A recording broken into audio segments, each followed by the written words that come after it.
evening all of you. Myself Deepika Goyal, and today I am telling you how to describe a flower. So first of all, it is necessary to know the symbols through which it is represented.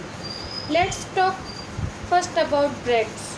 So these are the modified leaf used by flowers to attract pollinators. If a flower is having bracts, it is known as bracteate flower, and the symbol is BR as it is written here. If the flower is not having bracts, it is known as ebracteate and the symbol is EBR. Now talk about the symmetry of a flower. If a flower is radially symmetrical, it is known as actinomorphic flower and the symbol is a plus sign in circle. So what does it mean by actinomorphic flower? It means this flower can be cut in two equal halves from any axis. And the next one is bilateral symmetry. It is also known as zygomorphic flower and the symbol for this is a percent sign. Zygomorphic flower can be cut in two halves from only one axis. And now talk about the male and female reproductive part of a flower.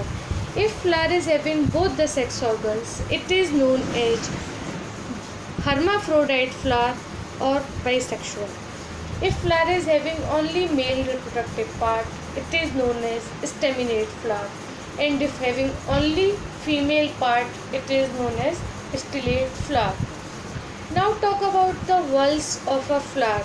So the outermost whorl of a flower is calyx and the individual unit of calyx is sepal.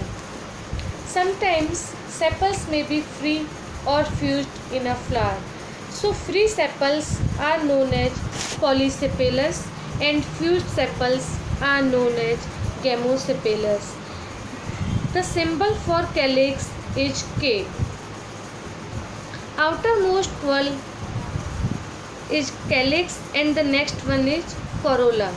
An individual unit of corolla is petal. Corolla is represented by C. Likewise, sepals, petals may be fused or free in nature. So fused petals are known as gamopetalous and free petals are polypetalous. And the next whorl is endoecium. And individual unit of endoecium is stamens, which are the male reproductive part. Endoecium is represented by A. Likewise, sepals and petals, these stamens may be free or fused. So, free stamens are known as polyandrous and fused stamens are known as synandrous. Sometimes it is also found that stamens are fused with petals. This condition is known as epipetalous. Epipetalous means stamens are fused with petals. Likewise, sometimes stamens are fused with sepals. This is known as episepalous.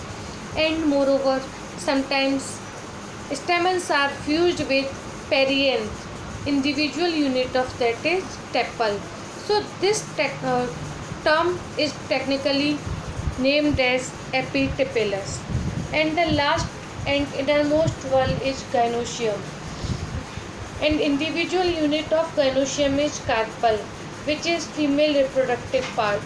And the symbol for gynoecium is G. So carpels may be free or fused in nature and fused carpels are known as syncarpous and free carpels are polycarpous. One more thing is sometimes ovary may be superior or inferior in nature. Superior ovary is known as hypogynous ovary. Here all floral whorls, likewise sepals, petals, stamens are below the ovary and it is represented by G and a line below the G. And last one is inferior ovary, where all floral whorls are above the ovary, and this is found in apple sunflower and represented by G and a line above the G. Thank you.